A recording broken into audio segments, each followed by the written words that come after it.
This is the Premium Takes Podcast. Let's go.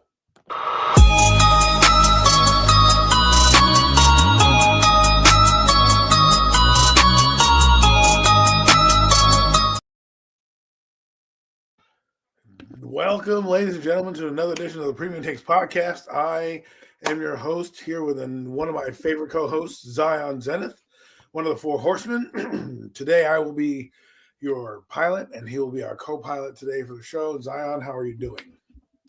I'm doing great, and even better that the Giants won a game last night. So excited to break it down on today's episode. Well, as they say, let's not bury the lead since you jumped right into it. Let's get into it. So last night, if you're living under a rock, you might not know that the Giants were playing on Thursday Night Football, the Philadelphia Eagles, a very interesting rivalry, especially since the success or lack thereof of the Giants. Hey, Mac, but he's here. He is here. We can't hear you. What's good? What's good? Mac is live from work. Mac, how are you? I'm great, man. I'm great. Doing great. Would you want me to still steer the ship, or are you? Go ahead, in case I got to jump off suddenly or something. Okay, so I was prefacing that this is the game last night. We're going to obviously break it down and get your thoughts real quick. But last night's game, we all thought going into it, it was going to be a bloodbath, a one-sided victory, two-score game. But we didn't think it was going to be for the New York Giants, ladies and gentlemen. We thought it was going to be the Philadelphia Eagles. And you can see why Mac is on screen with that big smile on his face for the first time in a while. My man, Macdagiantsfan, can walk around his job with a smile on his face, proud effort. Mac, since you are the one limited with time, Zion, I'm going to give Mac the floor first, if you don't mind. Mac, tell us how you feel and what you were doing after that game. Well, I feel great. After the game, I was still working. Unfortunately, I wasn't working. I was working until midnight last night.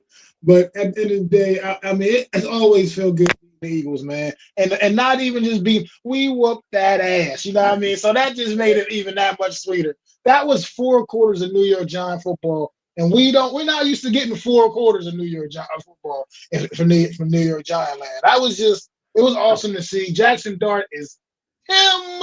See what he did with that group of wide receivers. We had a Jalen Hyatt appearance all of a sudden. I mean, a couple of catches, but still, nonetheless, you know. Jackson Dart, man. Could you imagine this guy with some real weapons around him? I mean, just imagine. I can't wait until the foundation is really laid. I mean, him, Cam Scatterboot, Malik Neighbors, when he's able to get back healthy next year, man. Hopefully, that's a very solid foundation to build upon and build the rest of this offense around.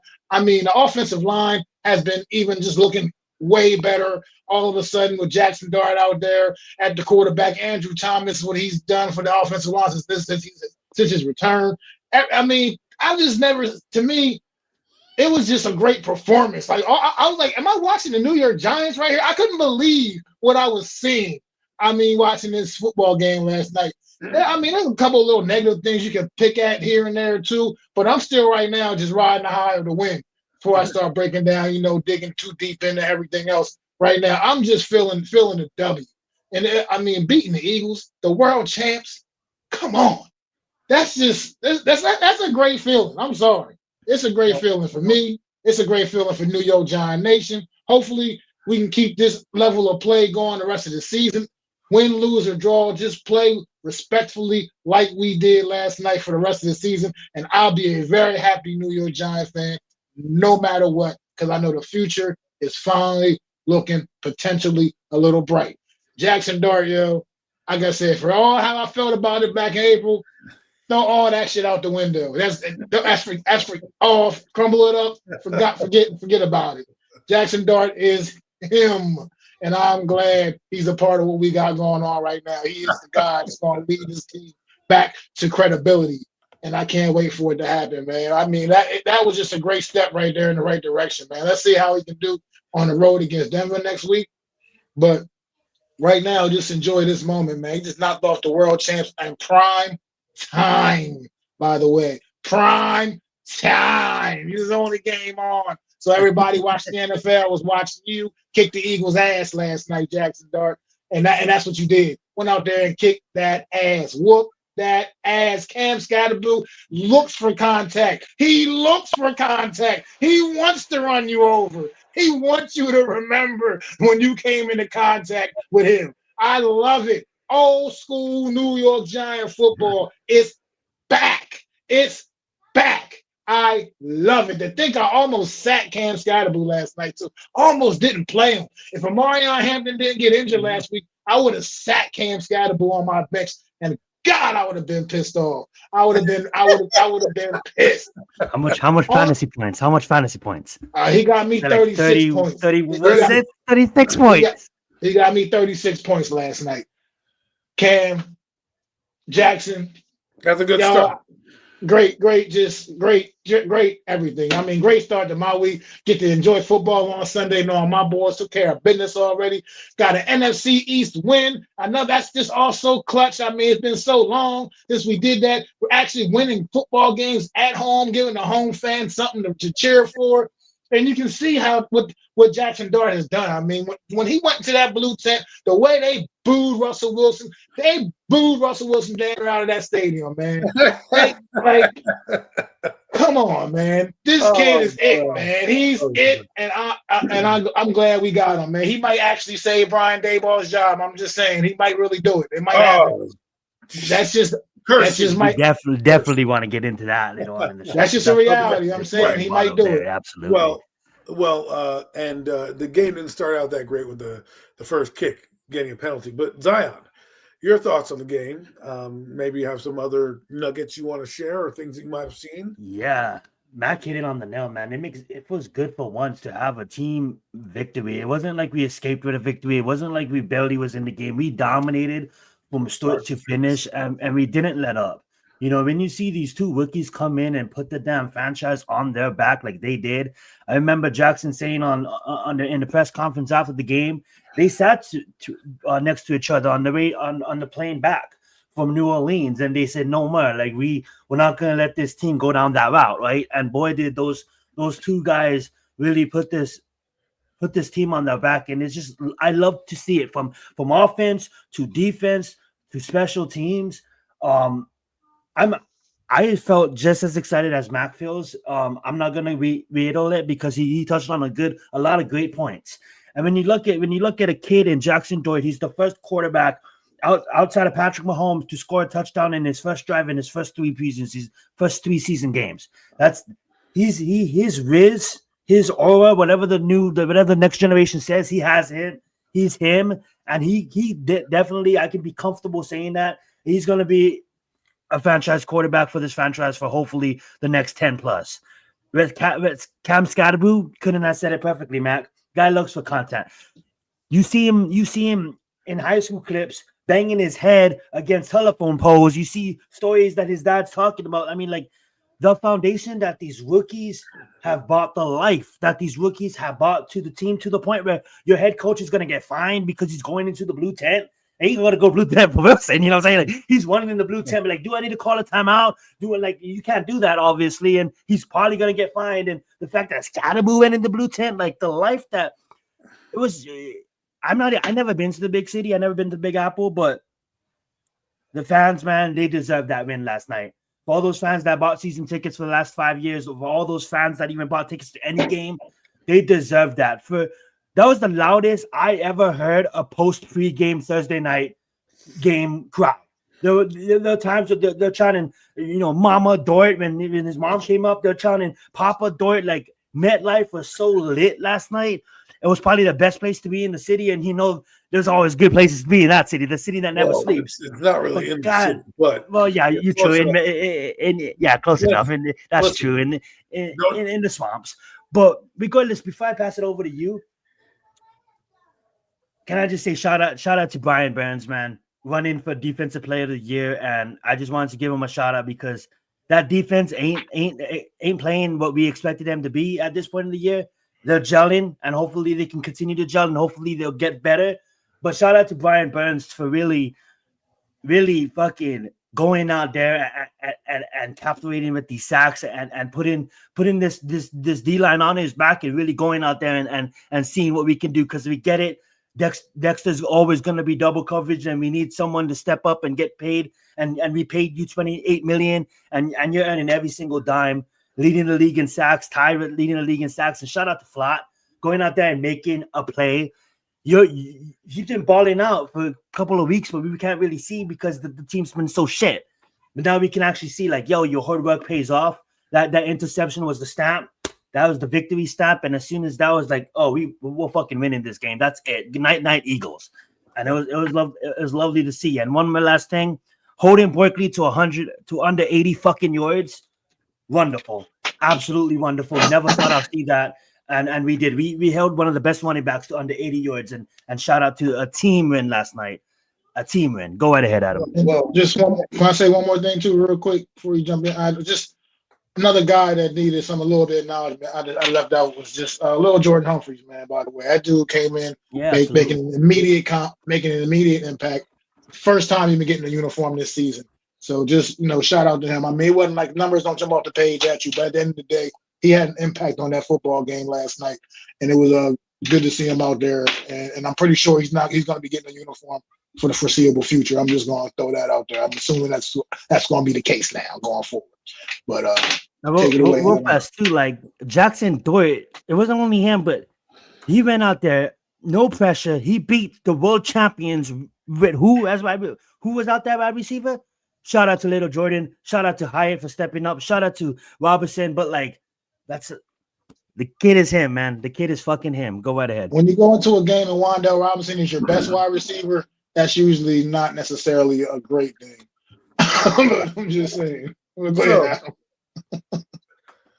I mean, I don't want to be the dead horse, but I'll go back and be the dead horse. So, Jackson Dart, people, this is what I've been telling you for the last 6 years. That kid was the best player on the field. He elevated and raised the bar. The pocket presence. Everyone talks about the O-line. The O-line was good, but that kid was under siege. Under siege. And you know what he did? Yep. Kirk Herbstreit said it best. He's a playmaker. He makes plays. And that's what we hadn't had at the quarterback position in a long, long time. And this is what I kept telling you guys in the preseason about. That's why I told you to start him. This is what I told you guys in week one I wanted to see. It's not because I thought – it's because I knew he was the best quarterback out there outside of Jameis. And if it was a true quarterback competition, which it should have been from the get-go, so Jackson had a chance to win the job outright, we would have been here. Why? Because I had a conversation this afternoon, and many people are talking about these quarterbacks and why they're doing well. Well, look, if you look at Cam Ward, what does he have? He has nobody there. Nobody to mentor him, nobody to guide him, nobody to learn to. Everybody's looking at him to be the guy. They had Russell Wilson in here. They have Jameis Winston. Those guys are kind of the messengers for Jackson, meaning if they like him, they can get the whole team to rally behind him and say, listen, look, we believe in him. We're in the room with him. We see his work ethic. Get behind him, right? He has a good system in place. So I wasn't worried about that. The kid's going to learn on the fly. A lot of people are like, oh, we got to wait for him. He's not going to develop by sitting on the bench the way you guys think he's going to develop. Because look at J.J. McCarthy. That guy can't get on the field. And when he is on the field, he's struggling because he hasn't seen anything on the field. Now, granted, he was injured, so he didn't get practice reps. But that doesn't mean you're going to come out next year and be good. You need to play. And look what he's done. Look at that ball to Hyatt in the corner of the end zone. That's a touchdown. That should have been a touchdown. I mean, obviously the guy was holding, but that was a dimer. There was another dimer, little Jordan Humphreys, that he made where is the ball angle. If you watch his body, he's going right and the ball's going left. And I'm like, wow, this is what I talk about. This is the Matthew Stafford. This is the Mahomes-esque plays. Is he going to be that guy? Are they going to live up to that level? No. But if you look at where he's already done with his legs and what he's done, like part of me, the best play I saw was the Wan'Dale Robinson 35-yard touchdown. Not that I'm giving much credit to Wan'Dale. He was okay. But the play for Dart was almost a sack. He looks back. Nobody's over there. He rolls to his right. He's about to run. He's like, oh, wait, look, there's a little guy over there. Boom, wide open. So he makes the throw. He made it in a way where Wan'Dale can turn and break a tackle. and then after that, he has a convoy to the end zone, right? And you saw the energy when he walks in. When Russell Wilson came in, the whole stadium deflated. They knew that if Dart was out for a long time, the game was going to be over because they knew Russell Wilson came out and already threw a bad pass right out the gate. I mean, look, he looked like he threw a duck. Like, well, where were you going? Like, oh my God, Russell, talk about falling off a cliff, right? You can't even run the offense right. I mean, Russell Wilson must be in his head. Yo, if I'm Russell Wilson, I ask for the next bus out of here. I'm like, yo, get me out of here while I still have some value. Because I keep going on that field for Jackson because he gets banged up. Boom. But just to kind of, move on about Dart, because you guys made some points. The things that I saw are the things that we saw this week. The moment wasn't too big for him. He came in there on a short week after a bad week. He's done everything in the matter of 3 games / however long he's been here that you want to see franchise quarterbacks do. That we weren't seeing. Sure, did he come out and do what Daniel Jones did his first year and threw 300 yards in his first game? No. But what did he do? He executes the play. He puts the team in the right position, and he has the elevation level where, yo, I'm going to put this on my back. Just follow me, and I'm going to make the play. And that's what we haven't had. And like Al Michaels was saying, and like we have been saying before, he's got the look for New York. He's got the swagger for New York. If he starts to ball out the way we think, he's going to own New York. He's going to be the guy on every billboard. It was fun to see a guy on the marquee. It was fun to see a quarterback on the marquee. When they're doing the games and they're previewing the games, we used to have like a Barkley up there or an Odell Beckham or somebody like that. Malik. Because you know why? Because our quarterback wasn't anything like wasn't the guy, right? You knew he wasn't the guy. They didn't want to put his goofy ass on the TV. But guess what? This quarterback is going to be everywhere. And I'm just telling you guys, sit back and enjoy the ride. Because even though I don't want Brian Dable, right? And I don't think we're still going to win that many games. I think at some point, the other shoe will drop and he's going to make mistakes and things are going to happen. You have a limited offense. It's just going to happen. You're going to run up into a buzzsaw. I'm not worried about it. Like Max said. Can we touch on that real fast though? Like, speaking of Mac, he brought up coaching, right? I was on the phone with you earlier, and I brought up Zach Taylor, right? Because I when I look at Zach Taylor, I don't see a head coach. I see a head coach. I see a head coach, obviously, but I don't see like one of these elite coaches, right? Like a Sean McVay, like a Brian LaFleur, and not Brian LaFleur, but Matt over in Green Bay. That being said, though, Kevin in Vikings, and obviously the GOATs, that is Andy Reid, and then obviously Tomlinson and stuff like that. That being said, though, when I look at Zach Taylor, I looked at a coach that was a 3-win coach. Okay, he's about to get fired, and they go and Joe Burrow and LSU has a great season. Joe Burrow steals that draft from Tua. They take Joe Burrow pick number 1, and the rest is history. But now, when I look at that team, obviously it has to do with the bad leadership. What Adam pointed out today, the ownership acting as the GM, a bad run organization, can't fix the O-line, worst O-line in the league for all these years, right? Basically sneaked their way to the Super Bowl because of the skill of Joe Burrow and the weapons on offense. But now when Joe Burrow's not there, and you see it every single year, every game that Joe Burrow is not available to play, they lose. And that goes down to the head coach. That goes down to Zach Taylor. So that makes me think that Zach Taylor is not a good coach. I think that him with Joe Burrow makes him look like a good coach because it's really the quarterback carrying his offense. The reason why I bring that up is you guys kind of feel the same with Jackson Dort and Brian Dable. Being that Jackson Dort and Cam Scatterboo is kind of living under that it feels like they said it perfectly. I forget on what talk show.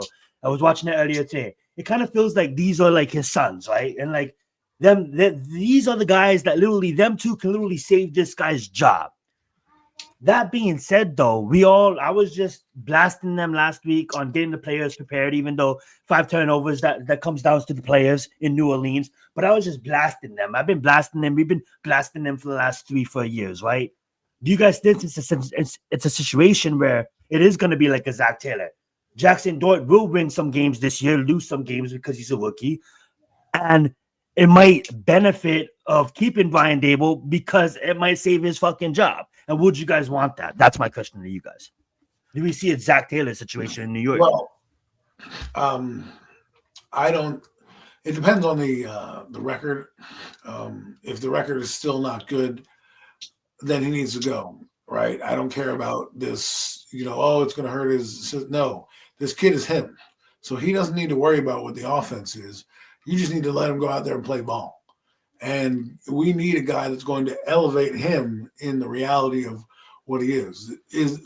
Can Dable lay the foundation? Sure. Now, if Dable turns it around and this team ends up in a wild card hunt, obviously, and they end up getting a playoff spot, that's obviously changed everything. Do I think he's the guy for this team?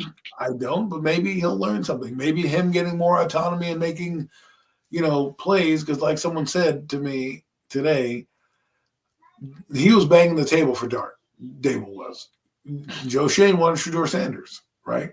Or there was more rumblings that they wanted to go Sanders route, and he chose Dart. So if that's the case, we do have to give Dable credit for sticking up for the guy that he wants and having conviction. And maybe he's learned a thing or two, like, all right, this is my guy. And if you notice, 2 games that he's played at home with Jackson Dart, we've scored over 30 points. Right? That's not a coincidence. Yeah, we look like a really efficient offense that can move the ball. Exactly. Right. And you're starting to see them do little things like Wandale Robinson on a little bit of a reverse.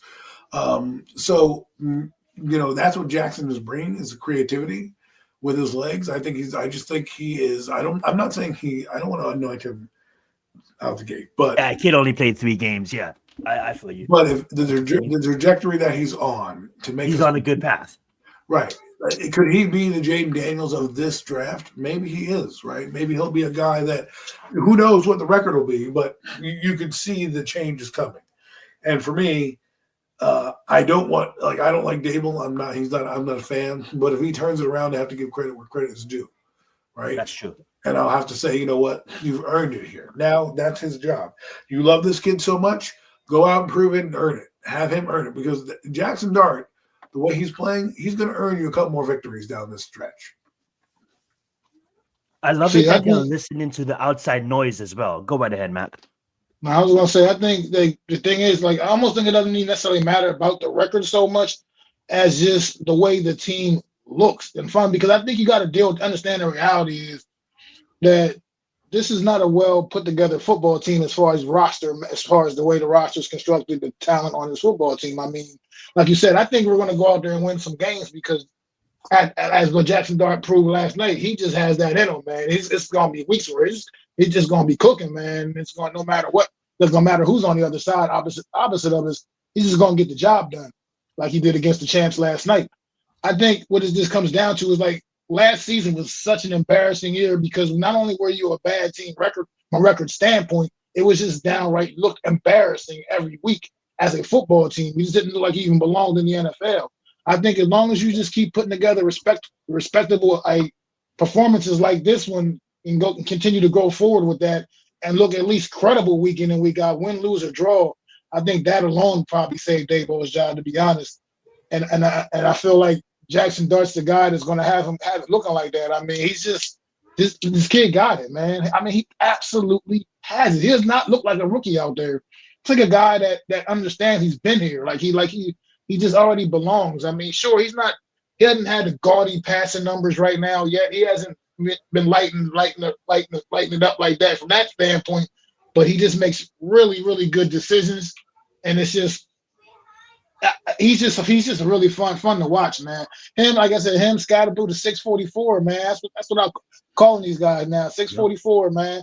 They just how is it that the 2 rookies are the ones that have lit this offense, set a fire under this offense? The 2 rookies, the 2 young guys, rookie quarterback, rookie running back, and that's what has ignited this offense.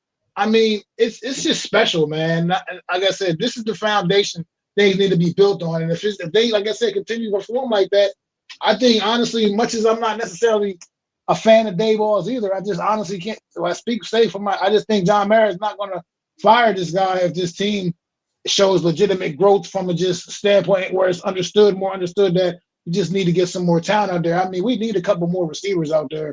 Something. I mean, we give Jackson Dart anything decent. I just wish we could see this with Malik Neighbors. That's what's disappointing, is just not being able to see this with Malik Neighbors also being a part of it right now. Because could you imagine that? Could you? I mean, it's a shame. I feel bad for the kid. He's sitting there watching on the couch now, watching this team mature into a functional football team, and he can't be a part of it right now. And I mean, I know it's got to be eating at him, man. So hopefully he can come back strong next year, man. But I think the foundation right there is Dart offensively on this football team.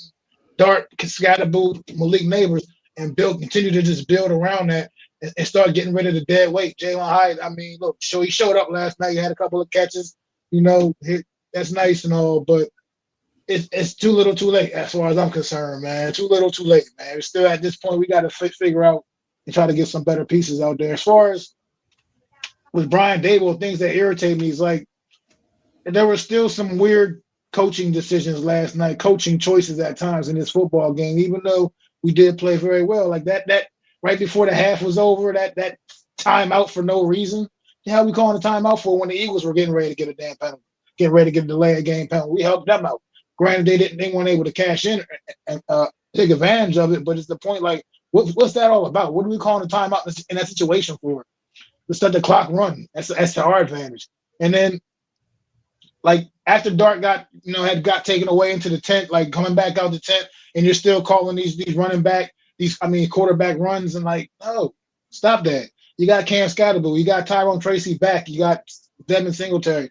Let them handle the heavy lifting as far as that's concerned right now, and take a little easy on your quarterback and preserve him, man. You out there still sending up doing this, calling these plays that don't need to be called in these situations at this point in time. I mean, so there's still questionable things when it comes to Brian Daboll, but I just feel like if this team continues on the trajectory that they're going on right now for the rest of this season, I'm honestly going to say I think his job is probably going to be pretty safe, man. I like it. I would agree on that. Well, I don't really have much more about Dable. I mean, I believe it has more to do. It can't just be that. Can't be the bar. Not for a guy who's been here 4 years. The bar can't be, he's competent. You got to win some games, right? And to me, we still have a tough schedule, and we still have some shortcomings that are going to, going to cost us in some games. Nature of it. It's good to see that we can execute the offense with lack of talent. But I would not, if they go 6-10, I'm not bringing them back just for the sake of bringing them back. If they go 8-9 and maybe they're in the playoff hunt, maybe I could consider, all right, I'll run it back with you. But anything less than that, I don't need you around anymore. Thanks for getting the quarterback that we need. If a guy like John Harbaugh is available, I'm not having Brian Dable stop me from getting a Hall of Fame coach in here, right? A guy who can help build out the rest of the team, because they are a number. There were some things on defense that were kind of alarming. Like, they played a good game, so I don't want to take away too much. But, like, you still gave up mad yardage up and down the field. Like, there were times where Hurst was just sitting there reading a book, and you're like, all day to throw the ball.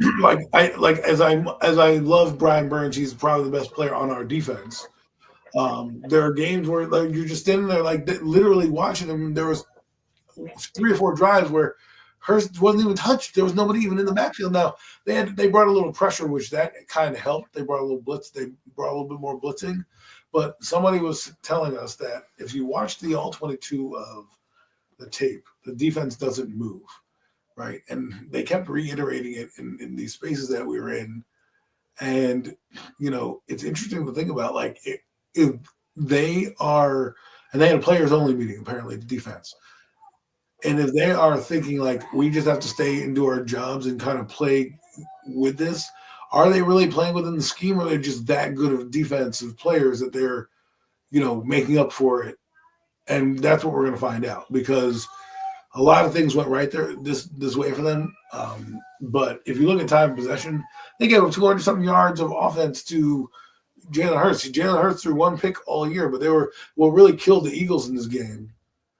Because there are 2 teams in this game, is the third down conversions is what really killed them. If you look at it, the Giants were 8 of like 10 or something, some ridiculous stat they were at one point, and the Eagles were 1 of like 9, and that's where they lost the football game. Because if you watch second half, the Eagles did a good job of kind of containing the Giants and getting back into the game. Like, they stopped them from scoring. The last one obviously was an interception, but they did only give up a touchdown in the second half, and they were in the game like defensively for a long time, it was the offense for the Eagles that kept sputtering and not getting first downs, not sustaining drives, not getting into range. Credit to the Giants defense for some of it, but there were times where you're like looking at this, like what were they doing? Now, why are you not giving the ball to Barkley? He's your best back. And there are some things that you're like, this team could do so much better. And then when you look at the box score, the Giants converting 8 of like 10 third downs,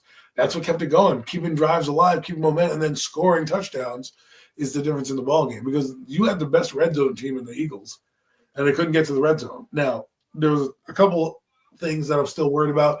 That breakdown to Smith, you can't have that. Like, luckily, it didn't end in a touchdown, but those are the type of back-breaking plays that could, turn the momentum of a game, right? That you're dominating. All of a sudden, let's say it gets that touchdown in the game, and now we're talking what? It's now 24-20 instead of, and now you have to come back. Of course, the momentum just shifts to the Eagles. Right. They get the momentum. So maybe you never know, right? I mean, Jackson Dart, I think, can handle the wave, but what I'm saying is that these things need to be cleaned up. They have a long day to do it, and I don't want people. I know it's a precursor, and we'll talk more, Mac, about this game, but let's not underestimate Denver Broncos. We're feeling ourselves. We beat the champs. We're good, right? But remember, who beat the champs before us? Denver. So they're coming in there looking, and I was talking to a friend of mine. I said, if you look at the Denver Broncos, right, if I'm looking at them and I'm Sean Payton, I'm looking at the next 2 games as us getting a chance to get in a division lead, right? The Chargers are struggling. Kansas City's not the same, and the Raiders are falling flat in their face. We have the Jets and the Giants coming up the next 2 weeks. They need these games. So, and I know we're going to preview it more, but I'm just saying, let's not sleep on Denver. They had a gritty win against this Eagle team. Let's see what they do, and before we start crowning the Giants beating an Eagles, maybe we call the Eagles at the right time. Who knows if in 10 days the Eagles don't come back and put a shellacking on the Vikings. Yeah, I do want to say this to that point. It's like let's be honest. We all kind of knew like looking at the Eagles offense, they're pathetic this season. I'm sorry, it looks like the Eagles team that got hurt a couple years ago. I think Dan Orlovsky said it on TV perfectly. They're so fucking predictable this season, right? It's like and to not utilize AJ Brown is it's almost mind fucking to me. I couldn't pick another word, because like he's not running these fucking longer routes. He's like doing like 5-step slants and shit like that, and that's not how you utilize one of the best wide receivers in the National Football League. So I think Nick Sirianni, he's gonna get his boys prepared for the next time out, and to not, I don't want Giants fans exactly to overlook a strong fucking Denver team, and we haven't been doing it consistently lately. We're yet to do it consistently. We're yet to do what we do at home against the Chargers and to the Eagles to a road team. We went to New Orleans and we got fucked up because of the crowd and because of the turnovers and all that shit. Now we have to play at Mile High, and that's one of the most toughest places to play, especially a team that's coming back from overseas. So, maybe they could be a little bit of jet lag, but at the end of the day, that's still the Denver Broncos coached by a Hall of Fame coach in Sean Payton. That's not going to look at the Giants as they're going to respect us.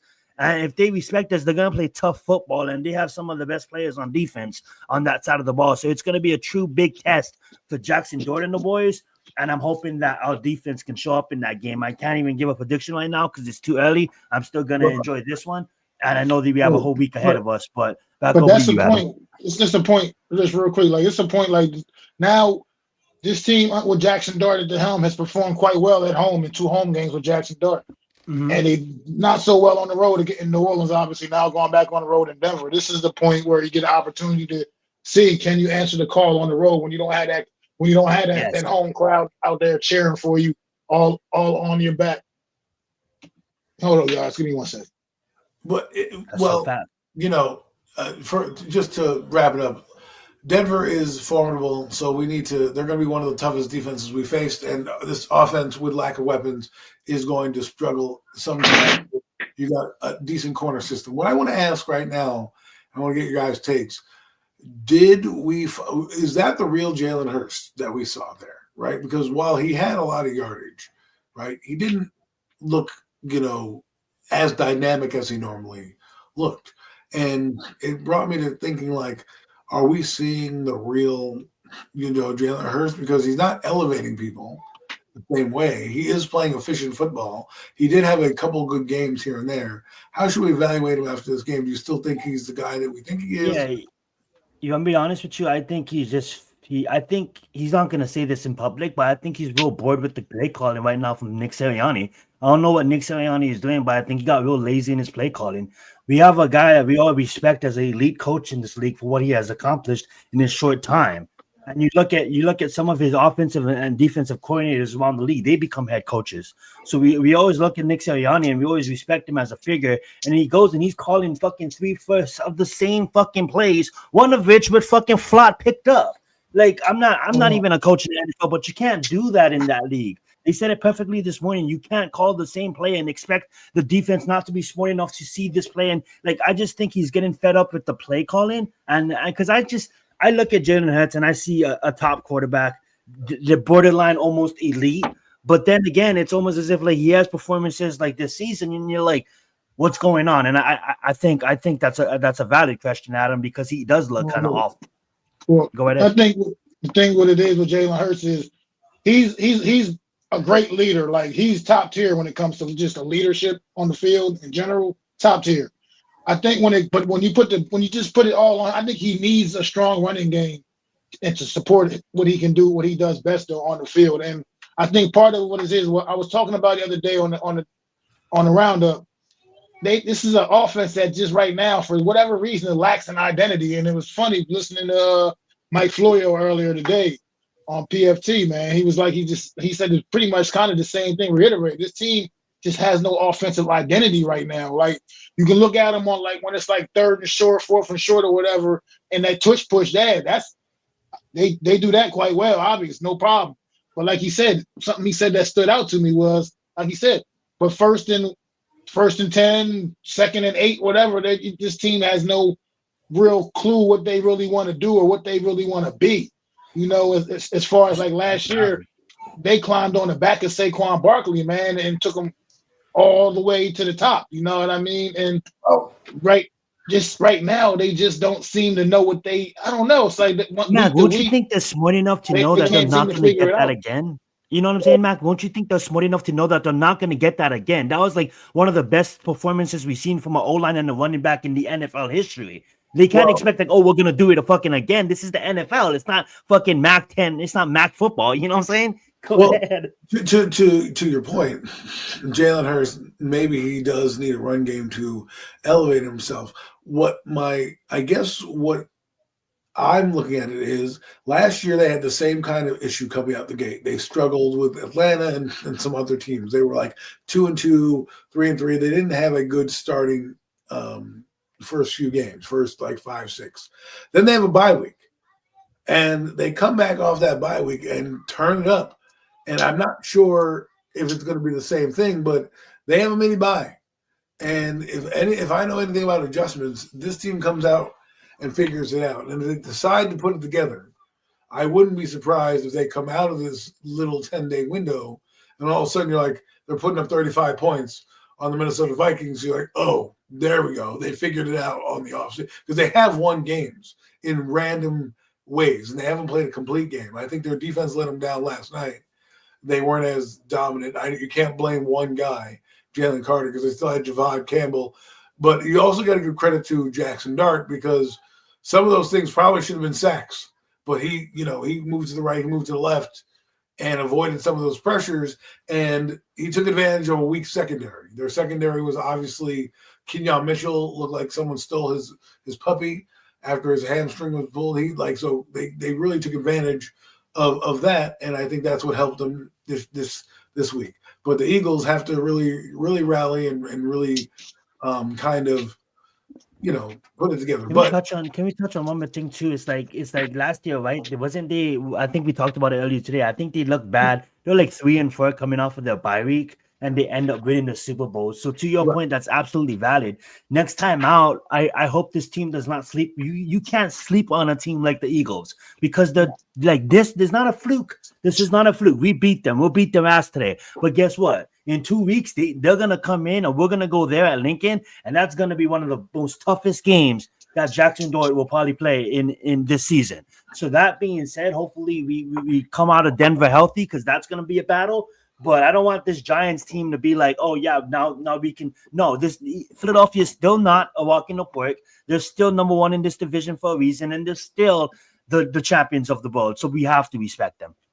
And just we've touched enough on that game and that scenario. Unless Mac, you have any final thoughts, we're going to move on to some games that we want to pinpoint and kind of talk about this NFL Sunday.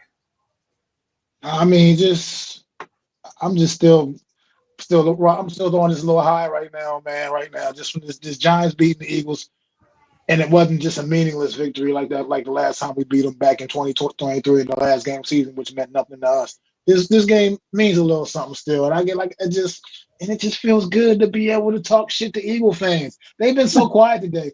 They usually all over my timelines and social media talking all kinds of craziness to me. I ain't hearing shit today. Not a word, not a peep.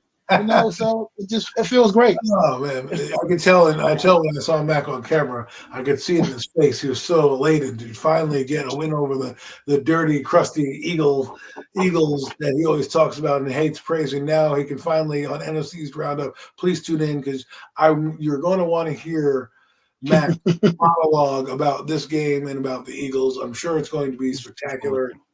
So, but apparently, just one more thing about the Eagles. I'm sorry. I know we took so long talking about that and it's dragged on, and I'm sorry, host. But to clarify, when I say MAC football, I meant like Mountain West, right? It's like you can't come in there and like maybe if you're in the Mountain West conference in college football, yeah, you go one the same shit 8 times in the game. They're not gonna figure you out. But it's come on, Nick, you're better than this, Nick. You have the best running back, one of the best wide receivers, and then you got a load of people that want to come figure the fuck out. It's just weird that they played so bad this year. Continue though. And you're not playing Appalachia State out there. With that being said, the Eagles are 4-2 and still atop the NFC East. So while they struggle, they always have drama. This seems to happen every year, and they seem to turn around. And next thing you know, we're talking about them in the divisional round, some way, somehow, some form. So I don't think this is the last we've heard of the Eagles quite yet. We'll see how they come out next Thursday. But let's not talk about that. Other NFL games are going on, and we're going to preview a couple of them here. Obviously, the NFC East games, we're going to try to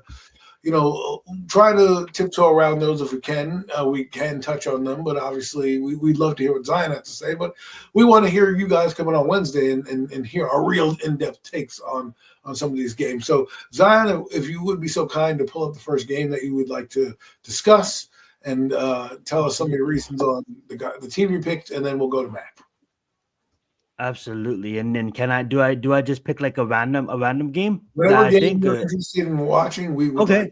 Like, Sounds good. As we get a Furman advertisement, free on premium takes, maybe we should get them as a sponsor. Look at that. What's going on? Wiping your ass, Wait.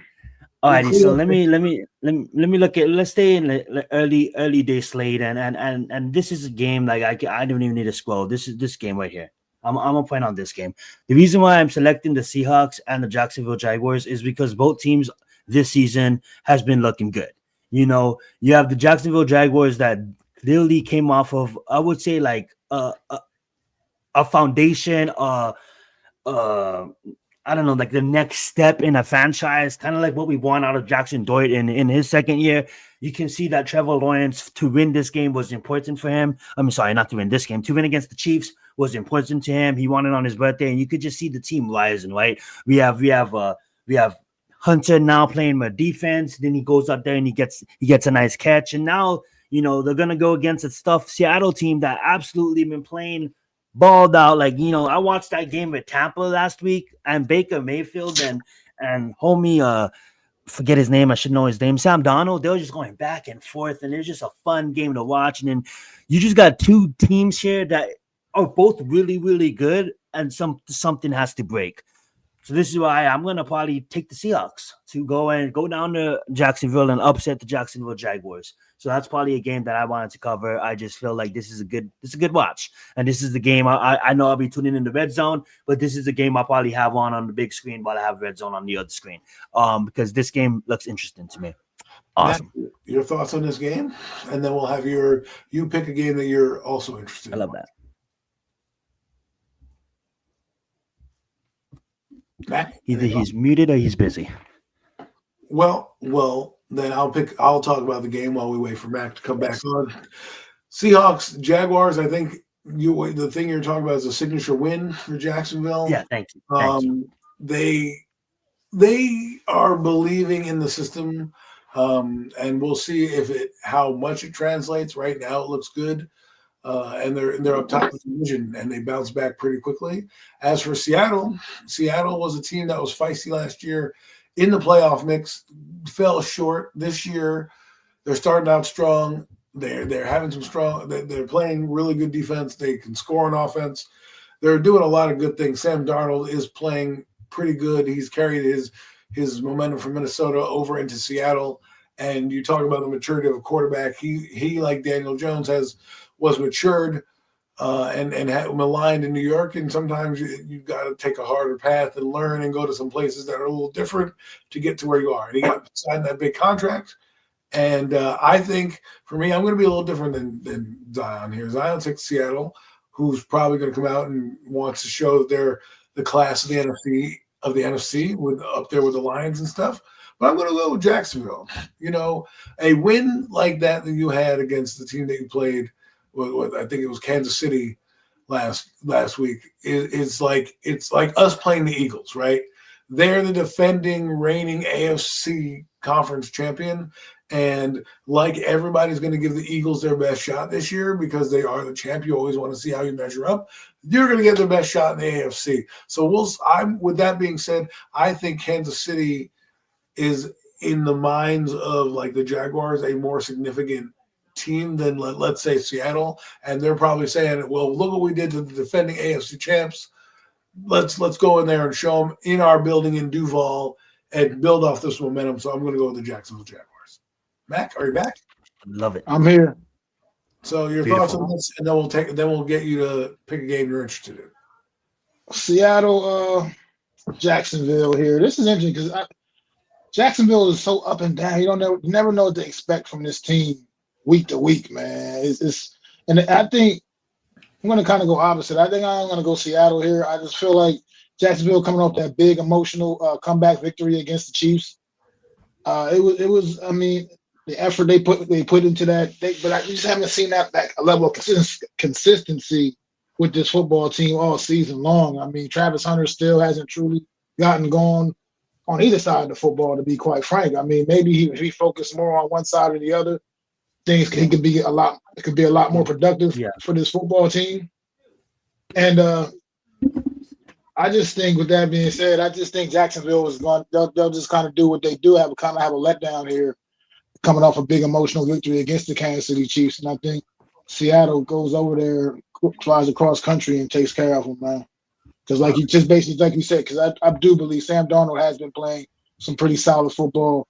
He's definitely not having a letdown after signing the contract, after having a big year in Minnesota last year. He's definitely not having a letdown. May have really found his groove as a respectable NFL quarterback.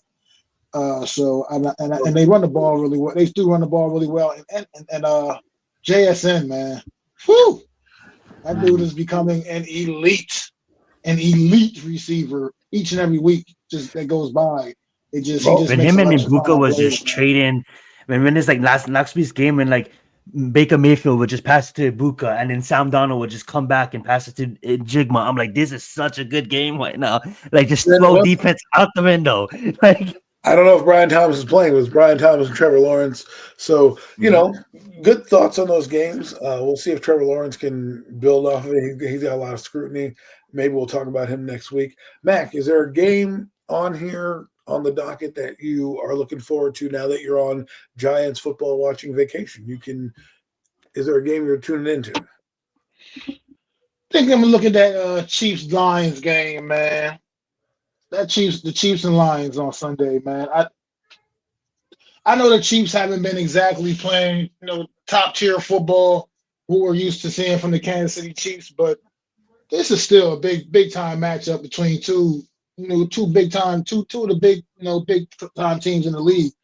Chiefs might not be playing up to that level quite right now, but Detroit, man, this is something where I want to see what they really made of. I mean, we know they went out week one and got embarrassed by the Green Bay. Was it the Green Bay? Yeah, Green Bay that embarrassed them week one, and then they've been pretty much doing all the embarrassing to everybody else they played. But the point is, everybody else they played has been bottom feeders of this league. The Chiefs right now, their record might say one thing, but they're still the Chiefs led by Patrick Mahomes, Andy Reid as the head coach, and this is still a very good football team, despite what their record might be saying they are right now. I mean, they may not be the almighty Chiefs dynasty that we've seen over the course of the last several years, but they're still the Kansas City Chiefs, the team to be respected. And I like to see this would be a good one, I think, on Sunday, because this is no matter what, until the Chiefs are out of it, they're a contender. So as far as I'm concerned, this could be a Super Bowl preview, honestly, right now. I mean, it's not looking very likely based on the way the Chiefs are playing right now, but it could be. And Detroit has been playing really good, but this would be finally they're going back up a notch in competition, upper class of competition again, and kind of see how they go out there and respond. So I think Detroit will win this one, though. I think just right now they're playing out of their mind on a different level, but I think they need to go out there and prove it against some, a little bit more quality opponents, because the last couple of weeks they've had some layups, to be quite frank. Zion? Beautiful. Mac, you said you're taking the Lions? Yeah. I'm taking the Detroit Lions. I love the fact that you brought up this game. I love the fact that this game is on Sunday Night Football. As much as I don't like Chris, I love Sunday Night Football. It's just such a good. I love the NBC games. That being said, though, I'm gonna have to ride with the Chiefs. I just think that it's at Arrowhead. I just think you don't see Mahomes lose back to back, so he's gonna have his team ready. I think Kelsey's is probably gonna be hop into a time machine this game. We're gonna get vintage Kelsey. I know he's been dropping a lot of balls lately, but I just feel like this is now a month has gone. There's no excuses. Whether he's gonna be more healthy. I know he went down with ankle inflammation, and he's been dealing with a lot of problems lately. But I really believe that Thornton, that's one guy that Mahomes kind of has the chemistry with now, and all Mahomes needs to do is get chemistry with someone. And yes, they had a really tough matchup against the Jacksonville Jaguars and the Lions, man. They're playing great football. Gun to my head, there's nothing to tell me to take the Chiefs over the Lions right now. The Lions with Gibbs and what they have doing with St. Brown and Jared Goff and that defense, man. That defense is playing good football. But like Max said, they are, the level of competition now doesn't have me concerned, because I still do think that Dan Campbell is a really good coach in this league. But he's gonna have to fly down to Detroit back to Detroit with a loss, because I think it's gonna be a nice, gritty, good gridiron kind of game. I say have it like a weird score, like probably like 21-18 Chiefs in a battle, old school battle. So I'll give me the Chiefs. Well, I thought I was on the own island myself, because I'm going to go with the Chiefs, not because I don't like what Detroit's doing. But we forget that Arrowhead's a tough place to play. Chiefs coming off a loss where a game they probably thought they had, and with a couple turnovers here, next thing you know, the game's turned, right? I think you're starting to see the offense from Mahomes. He's moving up and down the field, and I think while I like what Detroit's defense has done, and I think their defense, believe it or not, is better than last year. I'm just feeling the Chiefs right now, like Max said, and they're not out of it till they're out of it, right? And Mahomes hasn't been playing poorly at all. I think he's played pretty well, actually, all things considered, with what he's had to deal with. He still has kept his team in the game, which we, as Giant fans, we're hoping our quarterback keeps us in the game, right, every game. And interception on this here, interception there. Next thing you know, the game's in your favor. So, with that being said, I think they have the heart of a champion, and they know what they're doing, and I think they're going to be ready for this Detroit Lions team. So I'll give it KC. KC, got you down for KC. Oh, ready, Adam? I will pick a game that is intriguing to me. And as Zion scrolled by, I think I'm going to look at that 49ers Tampa Bay game here. As you all know, there's some injuries on Tampa Bay side. where they are going to be banged up in the offensive receiver position. But this is a game for me where I want to see what we got in both these teams. These teams are young, they're strong, they're trying to make a push for a playoff spot. I know it's early to talk about, but it's really not, folks. We're at week 6 already, okay? We're at week 6. We have 11 games after that. When you look at it like that, and you look at the runway that we have, this is where people are going to start to try to stack some wins and get into prime position. And this is where I want to see if Tampa Bay is the real deal. They've had some tough games and some tough opponents, and they've been in every one of them, right? From whether it's the Eagle game, whether it's Seattle, they've been in every one of these games, and I think they have what it takes. And I think I'm going to take Baker Mayfield and call me crazy, and the Buccaneers, even though they are a banged-up team. I just think they're playing good football, and the 49ers, unless they're starting Mac Jones, which they might be, I think he's a better fit for Kyle Shanahan's offense than Brock Purdy. But give me the Buccaneers. You guys? Let's go with Kyle first. Yeah, I have to follow you there, man. I have Baker Mayfield as number one in my leading as MVP. I think he's having an amazing season. I think Todd Bowles is a respected coach, but he doesn't get that limelight because he's a defensive coach. Everybody wants to talk about the Sean McVays of the world, but I think Todd Bowles is right up there in his genius. I do think that his defense is playing good football, great football, and to get someone like Ibuka out of Ohio State, it's like, God damn it, the rich just gets richer. You think, okay, Mike Evans out. Here comes Ibuka, probably front runner for offensive rookie of the year.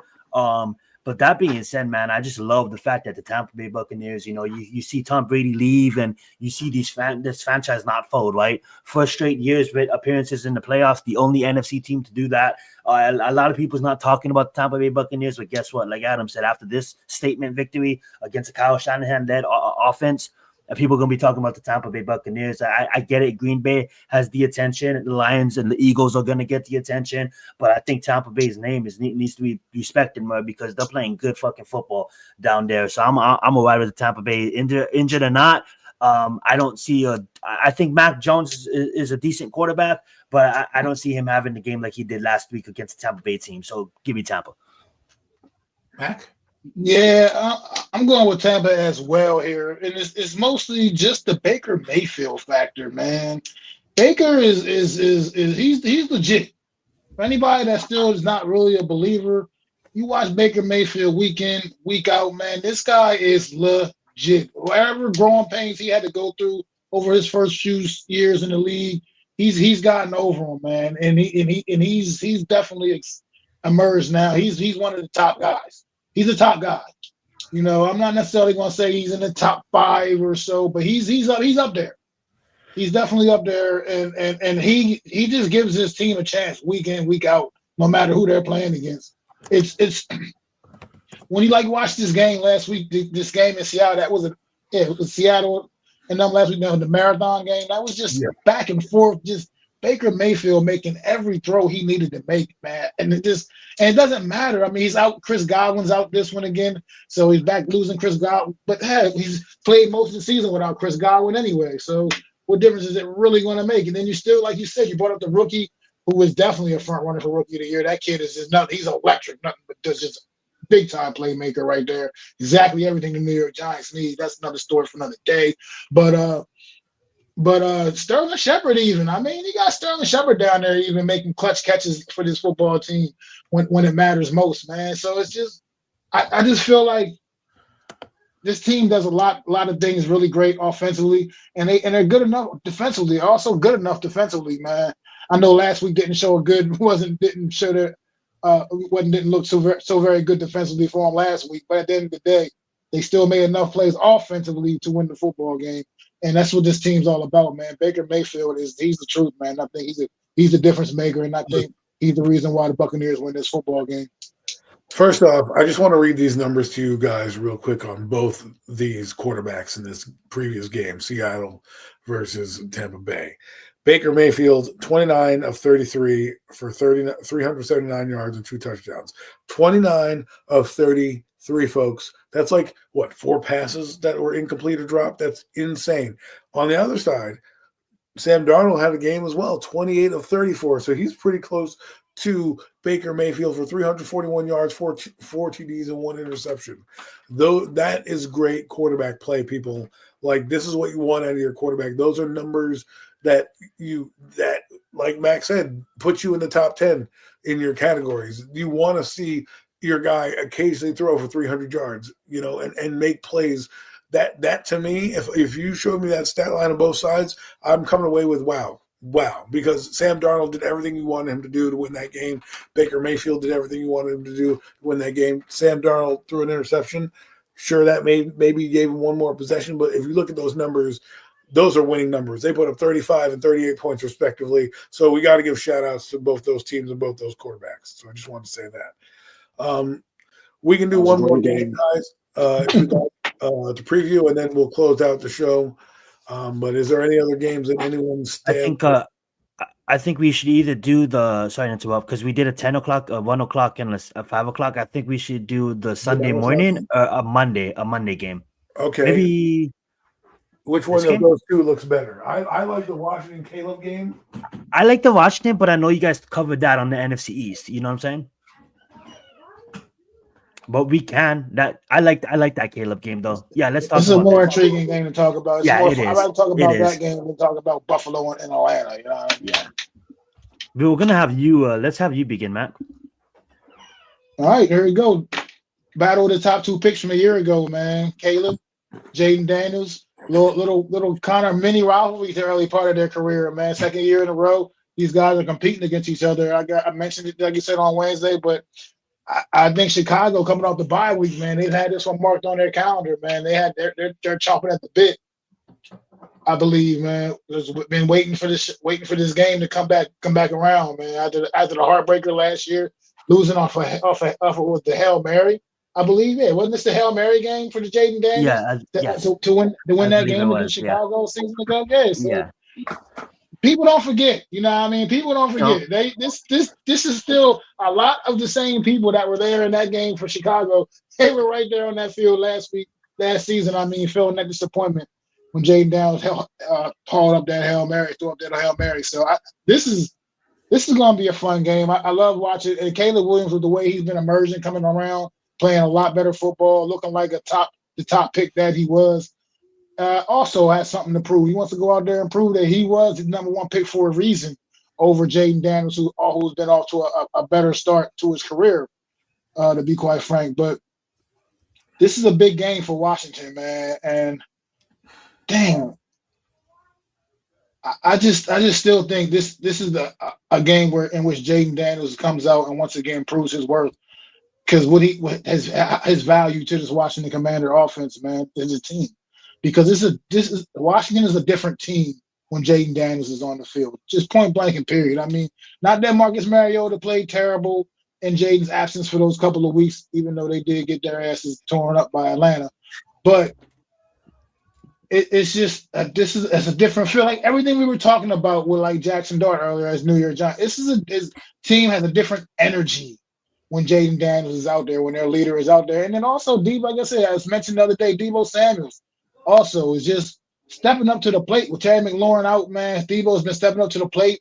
I mean, really having a great season, putting a great season together in Washington as well. So I'm going to still go with Washington here in this one. But I think this will be a really fun game Monday night, and I can't wait to tune into it, man. Nice. I'll go right now. I like this game. This game needs to be one of those ones when the NFL schedule moves to 18 games. This needs to be there yearly. We need to build these rivalries when guys are drafted against each other. For example, Cam Ward, Jackson Dart, they need to play every year because I want to see that matchup. I want to see how the maturity level, and give me those 2 young quarterbacks that have come up. These 2 guys gave you a game last year, and it really turned the tides for both the teams, if you think about it, right?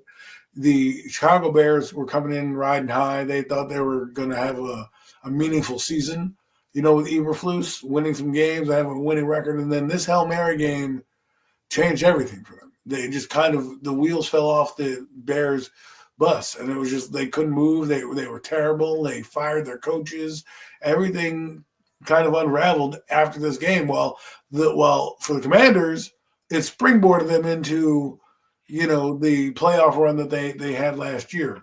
And I feel Bears are going to look at this game against the Commanders and really say, this is our season. Let's have this be our jumping point to, having a good year, right? And if I really do believe, like Max said, they had the circle on the calendar for last year because of how it ended. And I'm going to go with the Bears here. I think Caleb Williams and the Bears are going to go in. I probably picked Washington on Wednesday, but I don't know. You change your mind after a few days, and you want things to kind of, not always be symmetrical, right? You want to give a little shout out to the Bears because they've won games, right? They have a decent record. They've won what? 3 games, 4 games, something like that. 3, 2-2. Yeah, 2-2. They're 2-2. So they're trying to get over the 500. Should be 3-1. Exactly. They could be, but they aren't. And I think this is the game that they've circled. They had an early bye week to really prepare, and they need to make a statement. This is their statement game. And I think if they win this game, they don't necessarily go to the playoffs, but I think their season will be a little bit more meaningful. They'll be in the wild card hunt. They'll be able to say, we beat the team that kind of beat us last year, and we'll see. And I want to see how Caleb Williams and this young duo kind of perform going forward. It's a matchup we deserve to see as NFL fans.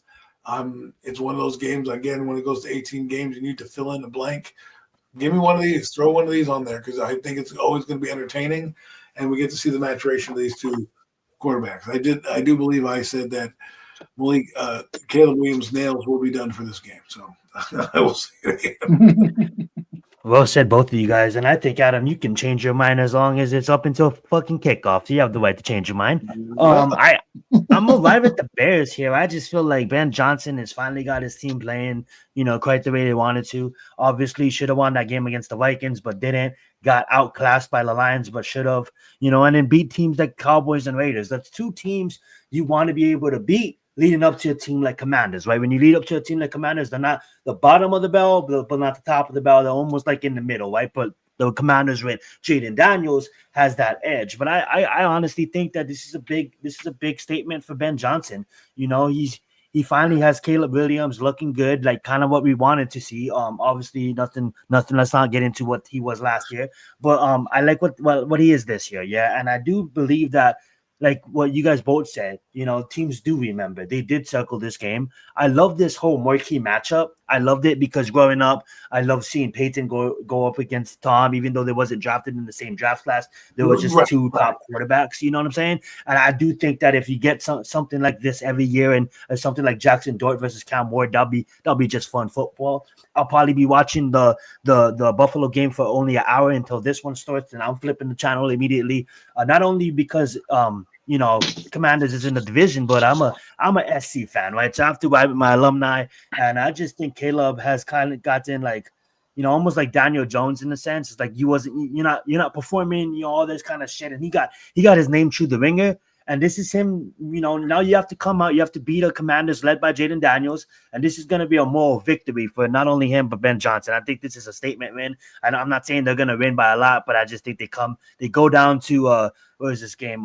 Commanders is going to be in Washington. They go down to DC, and they leave with a victory. So give me the Bears. I'm going to follow you, Adam. Give me the Bears. Awesome. One last game I'd like to check out before we head out real quick, only because there's a little intrigue so far, and that's the Browns game. If you know, I knew it was gonna be that. The Browns. If you didn't know, Shedeur Sanders is. Wait, Adam. You don't want to talk about Joe Flacco starting for the Ravens? I mean, the Bengals? No. I rather brush my teeth with a dirty toothbrush than Joe Flacco on the bank. It makes no sense. I'm not gonna. I know that's what it was. You're treating for a 40-year-old. That's the dumbest thing I've ever seen in my life. I was just trying to rage bait you to have a little rage, but I'm trying to be sane, man. I'm trying to be sane.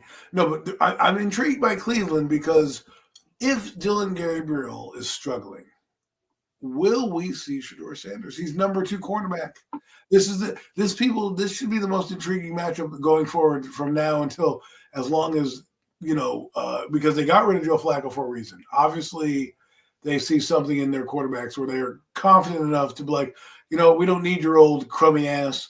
let's ship you off and get a draft pick. Well, Dylan Gabriel is a small guy, and he may get knocked out of the game. Will we see Shedeur Sanders? It's intriguing to me because we follow Sanders most of the draft process, and it would be interesting if Cleveland had their franchise quarterback sitting on the bench. They didn't want to play, and he happens to go into the game. So I don't know what guys' thoughts are on that, him being named the number 2 quarterback.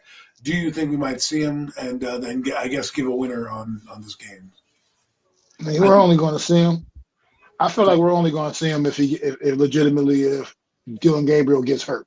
I feel like just based off the way this whole situation has been handled from day one, I just don't see him getting on the field unless Dylan Gabriel was knocked out the game physically. I think Dylan Gabriel could be out there and could throw 4 interceptions in the first half, and they'll still run him out there to start the second half. I just feel like this whole thing is just weird in Cleveland with Shedeur Sanders and the fact that earlier in the week that Kevin Stefanski wouldn't even commit to Shedeur being the number 2 quarterback, talking about they may bring somebody else in to be the number 2 guy. And it's I don't know. I don't know. Well, if it's, I mean, we're not there. I don't know. Is Shedeur really not ready? Is he not the guy? Is he that good? Or is it just something just Cleveland being Cleveland? I don't know. I can't ever figure it out when it comes to this football team. But to me, this is a storyline that shouldn't even really be a storyline. When you talk about the reality, it's just only a storyline because it's Shedeur Sanders, obviously. But, I mean, nobody really cares about who the backup quarterback is for any team necessarily going into a game. This is like the only time you ever talk about backup quarterbacks. He's the only backup quarterback that gets microphones shoved in his face on a daily basis. I mean, it's just crazy to me. I don't know. But I think only way to see Shedeur on Sunday is if Dylan Gabriel gets physically knocked out of the game. I don't see it. I don't think he gets pulled for bad play. I just think that they're just something weird about this whole Cleveland situation. And with that being said, this is. Oh yeah, who do you have winning? I'm sorry. Oh, who do I have winning? I got the Steelers winning. Steelers. All right, Zion. Yeah, this whole situation, like Max said, is super weird for me. My thing I'm looking at is why the fuck do you even draft the kid? Like, you can't sit a Sanders and just expect it to be fine. It's almost as if like it's a character in a sense of like teams are not gonna fucking grab Newton if he can't be the starter. You're not gonna have Cam Newton on the bench, right? You're not gonna pick up Cam Newton and have him on the bench. It just doesn't happen. When you pick up someone like Dylan Gabriel, right? You obviously believed in Dylan Gabriel, but then why do you go and why the fuck do you draft that made no sense to me. Now when I get onto Dylan Gabriel, what do I see out of this kid? I'm not trying to be biased because he's from my hometown and obviously you have ties to the islands. But what do I see? I see a kid that is the most winningest kid in college football in his 5 seasons. A kid that literally led Oregon to an undefeated championship game in the Big Ten. A team that only lost last 2 years ago to an Ohio State team that damn near won the damn thing. So when I see a Dylan Gabriel, I think he's going to have this job, like Max said. I don't think the Browns organization is going to give up on him. I think this is his, unless he gets injured, this is his season until otherwise. And if that's going to be the point, then why the fuck is Sanders even on roster? I think, if anything, I could see Sanders going and actually being a starter for some of these other teams, not based on anything, but the kid shouldn't be a backup to another like if he's a backup to a veteran, that makes fucking sense. But now you have a backup. He's a backup to the same quarterback that he basically was marked higher than. Like that doesn't make sense to me. And Kevin, I don't want to play this like if he's not gonna fucking. Because guess what this brings? This brings fucking drama. This brings attention. And maybe he wants that. But I don't think Kevin is that type of guy that just wants unnecessary drama, unnecessary attention. This is like the Cowboys show in Cleveland right now. And I just don't understand why you draft a kid to just keep him as your third string and then let go of fucking veteran. Why not ship fucking Sanders over to fucking Bengals and have him make something, and maybe when Joe Burrow comes back, now they can shop him because, hey, look, he ran out there and he performed better than fucking what we had. But no, they go ship the old man that literally with the worst offensive line in football. You'd think a mobile Sanders would be better than the old man that's probably just gonna take sacks. But I don't know. I just think it's the Browns. Like you like what is that? Like fucking 50 head coaches and like fucking 26 fucking quarterbacks in my lifetime. I don't know. Browns do what Browns do. Yeah, they do. With that being said, who are you picking? Oh, I'm gonna take Tomlinson and Aaron Rodgers to shit on these boys.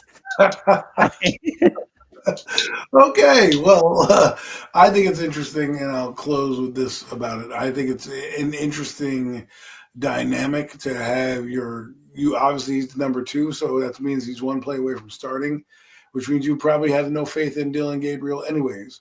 And I think I wouldn't be surprised if this kid comes in the second half because Dylan Gabriel's struggling, and they say, you know what, Sanders, you're up. Take the second half, see what you can do against Pittsburgh.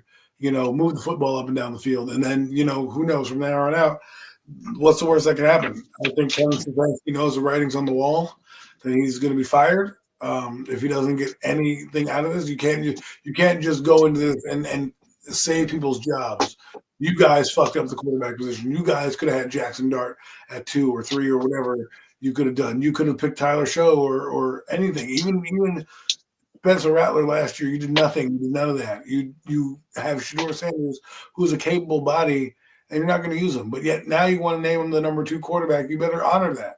And what I mean by honor that, don't be like, oh, well, we're going to bring up Bailey Zappi and then be like, Shedeur, you're not getting a jersey, even though you're the number 2 quarterback. No, make it so that if Dylan Gabriel goes out there and gets blitzed by TJ Watt and is taken out of the game because he thinks he's hot shit. I'm like, listen, Dylan, you haven't done much yet. Stop your talking and go out there and play. He gets knocked out by TJ Watt. Guess who comes in? And it would be interesting to see what they do.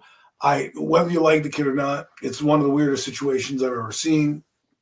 Shedeur Sanders didn't help himself by getting caught in the media, but then he's like a catch-22. 1 minute you see him in the media pantomiming and doing this and playing into a reporter's narrative. And the next thing you know, you see a video of him doing extra work on the field. And it's like, listen, kid, just grind it out and play good. Because if you play good, then the Cleveland Browns are like idiots for putting you on the bench, right? But if you bring the distraction to you and keep creating it, no one's going to see you for what you are, and that's a quarterback. And you want to be seen for the quarterback, not for the shenanigans that is. So I think it's kind of interesting. With that being said, they're going to get absolutely destroyed. It just kind of sucked though, Adam, right? Because as NFL fans, it's unfair to us. I mean, like, it's like, why is this kid?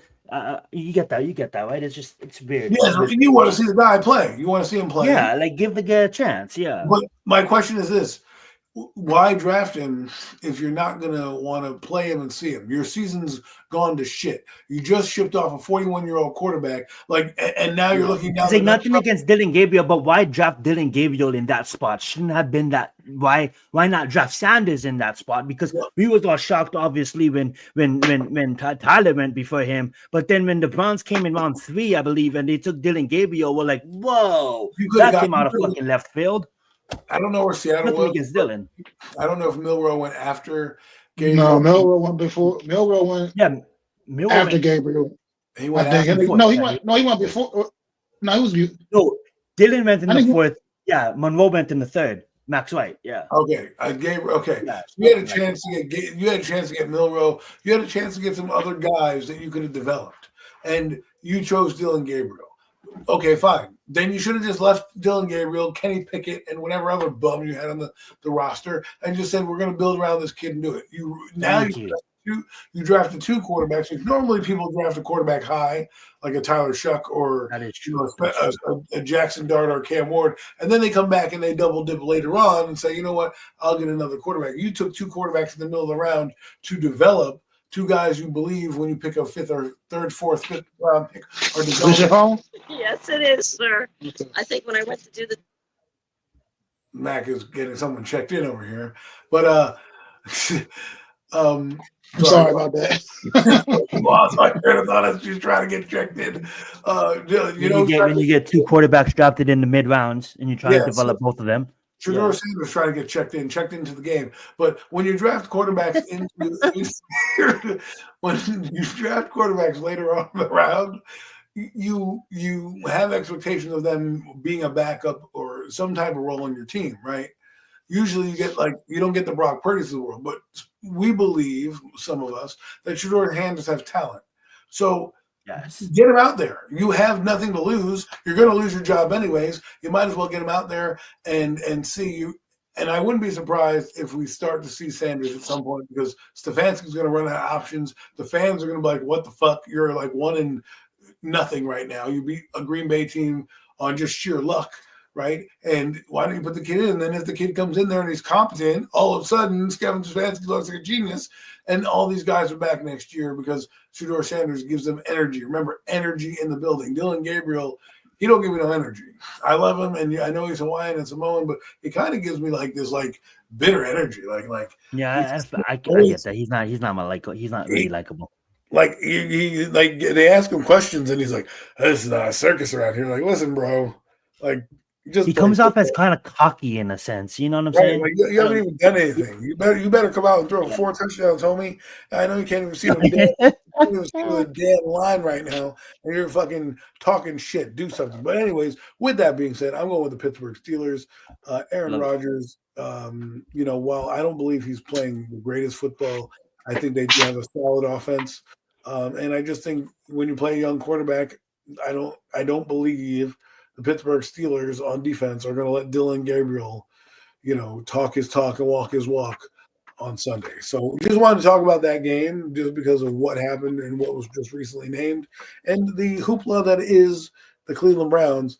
They're the gift that keeps on giving. No matter what happens, the Browns are going to give you something, whether it's a crazy trade to trade out of number 2, whether it's drafting Shedeur Sanders, whether it's not playing Shedeur Sanders, whether it's asking Shedeur Sanders questions about randomly anything that they want to talk about. It's the gift that keeps on giving. And one day this year, we're going to see Shedeur Sanders play.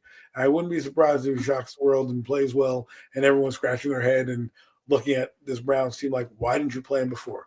But with that being said, guys, I think we've given you a lot tonight on this Premium Takes podcast. I'm so gracious for my 2 other horsemen to ride with me. They came in. Mac, thank you for taking some time out of your busy workday. Throw the 4s up at the people and let them know where they can catch us. That's my co-host Mac, the Giant fan. That's Zion Zenith, and I'm Adam Costas. And of course, NY Jeffrey T. Just want to give a quick shout out to him. He would love what's going on with Jackson Dart. We miss you. NBA season's coming around, and just wanted to acknowledge our 4th horseman there. All right, guys. Myles Garrett, request a trade. You don't want your career to die without a Super Bowl like Joe Thomas, so request a trade, Myles Garrett. Go get you a ring before you retire. With that being said, this is another edition of the Premium Takes podcast. I'm Adam. We're out. Peace. We don't